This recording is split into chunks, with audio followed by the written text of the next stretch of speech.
नमस्कार, सच का सामना 24 में आपका स्वागत है। हर वर्ष की भांति इस वर्ष भी श्री राम जानकी मंदिर बड़ा अखाड़ा मैहर से श्री राम विवाह महोत्सव की शोभा यात्रा बड़ी धूमधाम से निकाली जाएगी। शोभा यात्रा बड़ा अखाड़ा मैहर से दक्षिण मुखी हनुमान जी किला चौक होते हुए पुरानी बस्ती, चौरसिया मोहल्ला, घंटा घर, कटरा बाजार, काली माता मंदिर से सिंधी कॉलोनी, चंडी देवी मंदिर होते हुए वापस बड़ा अखाड़ा में शोभा यात्रा का समापन किया जाएगा, जिसमें श्री राम जानकी भक्त मंडली द्वारा सभी नगरवासियों से ज्यादा संख्या में पहुंचने की अपील की गई है। की होगी उस व्यवस्था की हमको जानकारी है नहीं। हम लोग तो बराती बन के जैसे चल देते थे, वो विधायक जी जाने और नितिन जी जाने, संतोष जाने। और यहाँ की व्यवस्था ये है कि 6 दिसंबर को अपन शोभा यात्रा में निकलेंगे और 7 दिसंबर से 15 दिसंबर तक श्री राम कथा होगी और श्री राम यज्ञ होगा और प्रतिदिन हवन होगा, पूजन होगा और प्रतिदिन सभी आने वाले लोगों को भोजन की व्यवस्था रहेगी 15 दिसंबर को, 15 दिसंबर तक। और 15 दिसंबर को हरिजनों का विशेष सम्मान होगा। अपनी इच्छा की जहाँ ज्यादा से ज्यादा लोग आ जाए, क्योंकि उनके मन में भ्रांति है कि हम लोगों को उपेक्षा करते हैं, स्पर्श नहीं करते, लोग दूर रखते हैं, इसलिए उनका सम्मान करने की विशेषता है।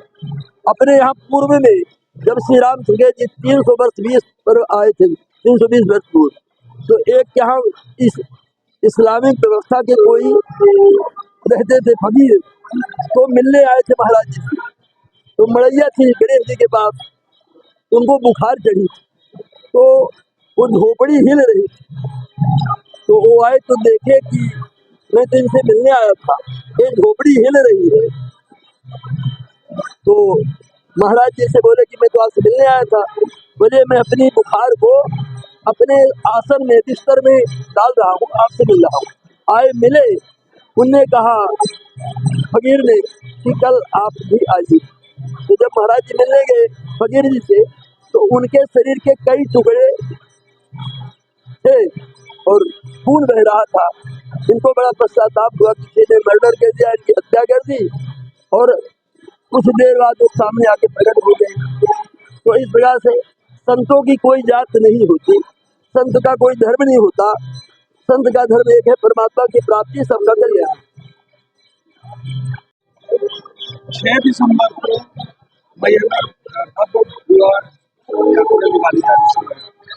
इस शोभा यात्रा को बृहद रूप से करने के लिए क्या क्या इंतजाम है और क्या रूट डिसाइड किया गया? उसी के संदर्भ में आज बैठक थी। बैठक इस बात पे थी कि आयोजक मंडल नितिन ताम्रकार एनओटी जो टीम है, उन लोगों ने क्या रूपरेखा तय की, उन्होंने पूरा प्रस्तावना रखा। उस पर जो कमियां थोड़ा सा ऐसे कि अपन क्या राय दे सकते हैं, तो सब लोगों ने उस पर राय दिया।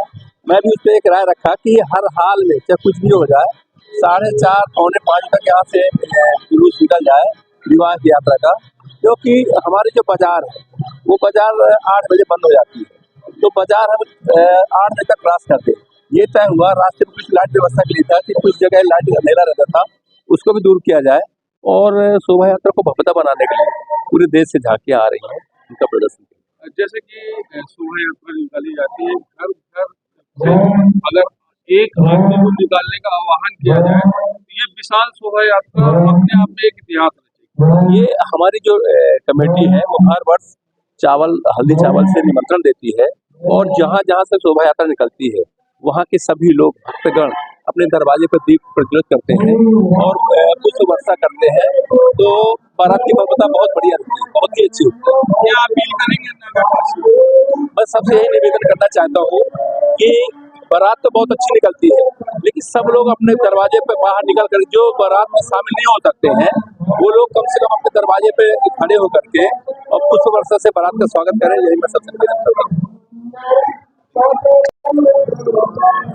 श्री राम विवाह शोभा यात्रा का कैसा आयोजन होगा और इसका रूट क्या क्या?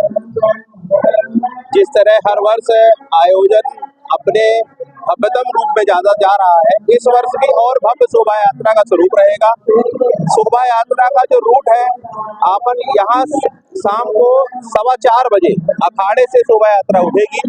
इसके तत्पश्चात दक्षिण मुखी हनुमान जी के दर्शन करते हुए यहाँ से किला जाएंगे। किला में महाराज जी द्वारा संतों का पूजन अर्चन होगा। उसके पश्चात वहां से बारात पुरानी बस्ती होते हुए घंटाघर, घंटाघर से कटरा बाजार, कटरा बाजार से सिंधी कॉलोनी होते हुए स्टेशन से स्टेट बैंक से वापस पुनः घंटाघर आएगी। वहां से बारात का समापन होगा। यह बारात का रूट रहेगा। और बारात में इस वर्ष जिस तरह राम जी की बारात निकल रही है, तो अयोध्या के जो हमारे रामलला है उनकी जीवंत झांकी जो प्रमुख आकर्षण का केंद्र रहेगी। उनके भक्त जो श्री हनुमान जी है, उनका भव्यतम विशाल रूप उनके साथ चलेगा। और कलकत्ता से काली माता का एक उनकी टीम आ रही है जो काली नृत्य दिखाएंगी। हमारे मेरठ से जो हमारे राधा कृष्ण की झांकी हर वर्ष आती है वो तो रहेगी ही रहेगी। साथ में हाथी, घोड़े, ढोल, नगाड़े और एक जो लिल्लिल घोड़ी वगैरह मतलब अन्य प्रकार की जितनी भी हमारी जो बारात में भव्यता बनाने वाली और हमारे जो लोक क्षेत्रों से जो टीम आती है, जो भजन मंडली रहती है, उनकी भी टीमें रहेंगी। हर प्रकार की टीमों के साथ हम ये बारात को भव्यता से भव्यता बनाने का प्रयास करेंगे। सिर्फ नगर वासियों से और हर समुदाय के वर्गों के लोगों से मेरी अपील है, बारात ये मैहर का आयोजन है। हम लोग तो सिर्फ व्यवस्था करने मात्र के सहयोगी हैं इस बारात को निकालने के लिए। यह बारात पूरे मैहर का एक धार्मिक आयोजन है। इस आयोजन में सभी मैहर वासी बारात में अपने घर के सामने बारात का दीप जलाकर पुष्प वर्षा करके और जो हमारे बाराती हैं उनको कुछ उनका प्रसाद वितरण करके बारात को भव्य से भव्य बनाने का प्रयास करें। और जो प्रमुख है इस बार का, हम लोग बारात समय से निकालने का प्रयास करेंगे। तो सभी लोग अपनी तैयारी थोड़ा समय पहले से करेंगे। पिछले वर्ष जिस तरह से बारात 9:30 बजे समाप्त हो गई थी, इस वर्ष प्रयास है कि बारात हमारी 8:30 बजे तक, जो शासन का गाइडलाइन है 10 बजे का, तो हम 8:30 बजे तक बारात का समापन करने का प्रयास करेंगे। और यही मैं सभी नगरवासियों से अपील करता हूँ कि सब लोग बढ़ चढ़कर इस बारात में अपनी सहभागिता लें। जैसे कि महाराज जी ने बताया है, ऐसे आयोजनों में जो लोग अपनी सहभागिता निर्धारित करते हैं, जो कि जैसे कृष्ण जी का जन्म हो, उत्सव हो, प्रभु की बारात हो, तो हम अपने 32 जो हमारे अपराध होते हैं उनमें से एक अपराध को भोगने के अधिकारी रह जाते हैं यदि हम नहीं करते। तो हम लोग इसमें आयोजन में आए और पुण्य लाभ के भागी बने।